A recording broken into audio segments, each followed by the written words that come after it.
Сайн байцгаана уу хүүхдүүдээ? Цайхан сургуулийн химийн багш Халиуна байна.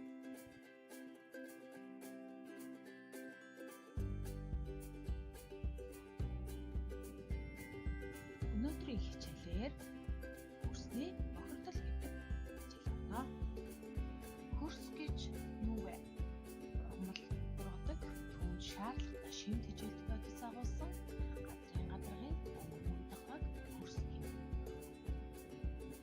Хөрсний өрөлтгөө хэсэг 10-аас 30% шавар, 30-аас 50% лаг шороо, 25-аас 50% бэлс эзэлдэг байх нэ хүүхдүүдээ.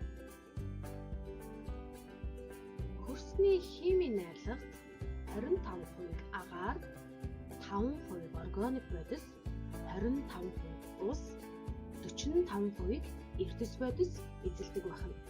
Тэгвэл хөрсний найрлагад хатуу, шингэн, хий гэсэн 3 төлөвт оршиж.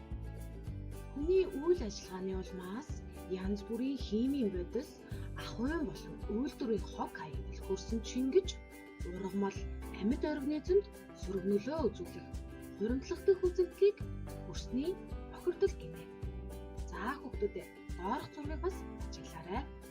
Хөрсийг юу ихээр бохирдуулдаг вэ? Үүнд эмнэлгийн хог хаягдал, хүн амьтны ялгадас, тээврийн хэрэгслээс гарч буй хог хаягдал, ахуйн гаралтай хатуу, шингэн хог хаягдал хөрсийг хамгийн ихээр бохирдог. Хөрсний бохирдол нь дэлхийн орчин үеийн тулгымдсан асуудал болоод байна. Хөрсөнд хортой химийн бодис агуулгадах үед хүн болон бусад амьд амьтад аюултай байдаг. Тухайн газарт хөрсийг бохирдуулагч хүчин зүйлс нь их хэмжээгээр агуулгадах химийн бодис эсвэл байгалийн хүчин зүйлс байх. Хөрсийг бохирдуулахын тулд чиний зүгээс юу хийж чадах вэ хүүхдүүдээ? Хөрсийг нөхөн сэргэж болох болов уу? Тэгвэл яаж юм бол?